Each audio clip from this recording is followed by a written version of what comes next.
We're going to take a look at the Argentine 1891 Cavalry Carbine. This is a recent acquisition I've had. I have an 1891 rifle, full-size rifle, but I've never been able to pick up one of the carbines. This one is the Cavalry model, and there is an engineer's model. And the difference between the two of them is the engineer model had some different barrel bands and a bayonet. It can take a bayonet, where this one does not have any way to mount a bayonet on it. I will throw in a photograph of it just to give you a general idea.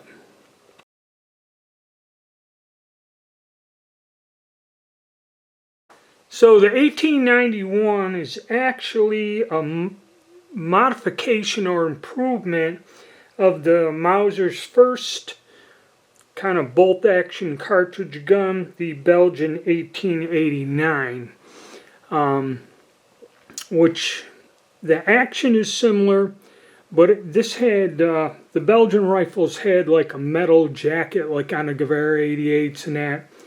And then the next up, the Argentines were interested in this rifle system and purchased both long rifles and some carbines. Now the thing about this in the development of Mauser rifles is the magazine. Okay, at that period in time, nobody really kind of standardized a magazine for a bolt-action rifle, a military rifle. And this was Mauser's first attempt. This magazine protruded through the bottom, and after doing some design work in that, by 1883 they had flush mount 5-round magazines. So that's kind of a historical thing. And the only sling mount you have is this right here for this carbine, and it was kind of a saddle gun, you know, carried in a scabbard by cavalrymen. And then this was actually, these guns were in use until the 1980s by the police used them, kept them in service. So it's early style Mauser bolt. Has a 3-position safety, and it takes stripper clips, which these were some of the first guns that did it, and they tried to patent it. And as you see, there's a crest here. Now the Argentines, when they sold their guns to anyone other, you know, or when they sold them off as surplus, they would grind the crest off. They didn't want to leave the crest on the guns, so the ones that stayed there and weren't exported until the 80s still have the crest, where if a rifle or carbine was exported or sold as surplus prior to that, they would still, or they would be ground. Okay. Your rear sight in this one, I believe, starts at 300 meters, okay, like most of the guns. You've got your serial numbers, and on all these Argentines, you have the receiver, the barrel, and the stock all have the same serial number, but on the carbines, there's no serial number on the bolt, which is kind of strange.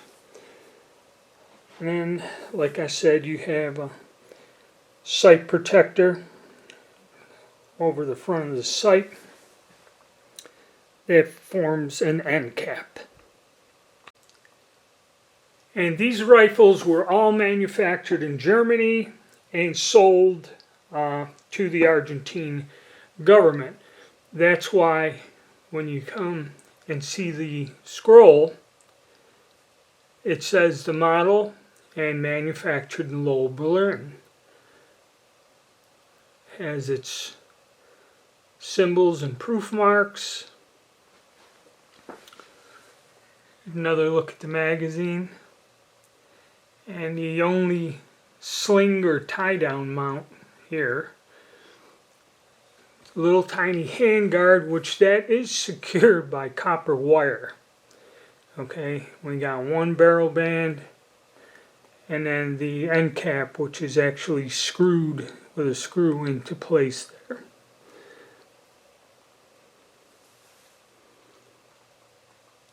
So this one is in nice shape, considering how old it is. We do have, and these are, when they're marked like this, even though they're not dated with Low Berlin, these are considered an antique. And that's probably why you don't see an import mark, even if it came in the 80s. Because I believe the ruling was antiques don't have to have an importer's mark.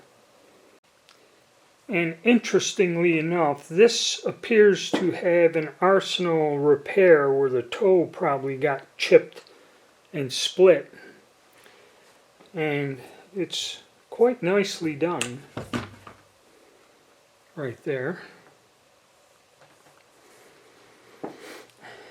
Take a look at it from the bottom.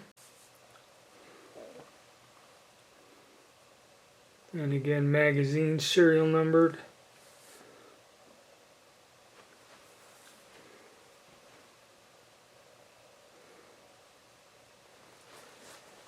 And down to there. And the bore is very nice on this piece. Now we'll go to a demonstration of the functioning and of the bolt and safety, which these were all new things with Mauser, and I'll explain that there. The innovation of the 1889 Mauser. All right, there'd be some confusion on this. The first weapon that Mauser designed in this style and action was the 1889. Then there was an 1890, an improved version that the Turks bought in small numbers, and it was the 1891 model that the Argentine bought. Okay, but basically the bolt and magazine are the same on all these different variations, and it was Mauser's earliest first design. And I believe also that stripper clips were also patented at this time. This thing takes some sort of a stripper clip. So classic Mauser. What you had also the release, which was kind of common on guns.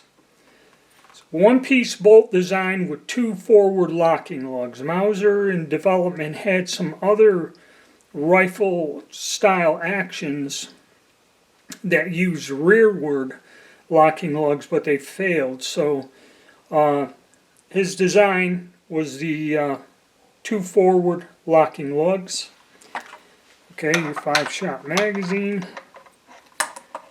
You know, your Mauser style bolt release, which all you would have to do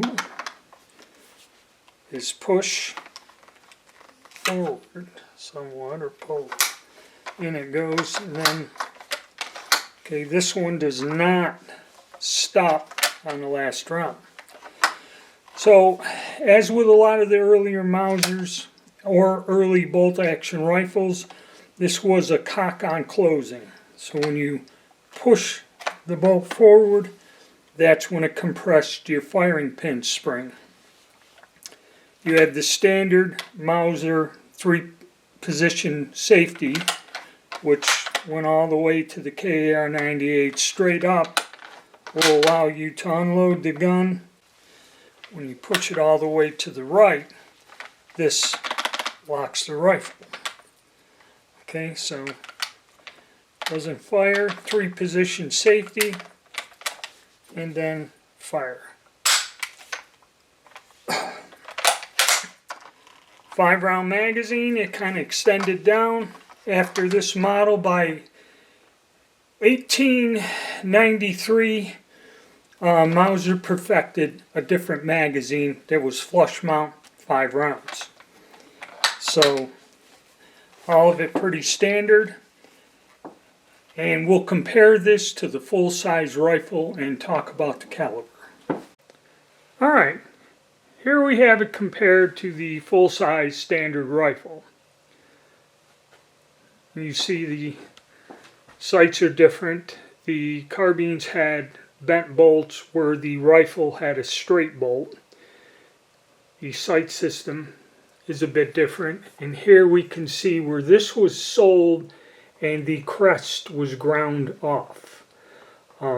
Prior to the 80s, whenever they sold them, and they did sell these off as surplus or traded them around with different countries, it's not uncommon to find the rifles with the crest ground. You see considerable difference in the overall length of the weapon also. And the caliber, the 7.65 by 53 millimeter, is really not a bad round. It was one of several that Mauser designed for his rifles. And it was with the Belgians and with these Argentine Mausers, and a lot of South American countries in the beginning bought this rifle system. The Peruvian, Spanish bought some and everything, Bolivia. So this caliber was used for a period of time, 7.65 by 53, but kind of was the early one. It was adopted in these early rifles, and that was about it. Next, that he developed, and what Spain and a lot of other countries went with, or eventually did, is with the 1893 rifle. Those were chambered in the 7 millimeter caliber and was used quite extensively for a long period of time, both by the Spanish and by a lot of the South American countries. So this was a 7.65 by 53, not so much, but these guns did stay in service and hang around quite a while, so the cartridge still does exist today. It's not too difficult to reload, and it's pretty good cartridge. You can still get, PPU still makes it live or loaded ammo, complete ammo, and the components for it. So there you go, guys. A look at our carbine. I'll do a video where I compare the 3 or 4 different examples I have of these earlier Mauser style guns in the 7.65 by 53 millimeter. Okay, hit the like button, subscribe, and stay tuned.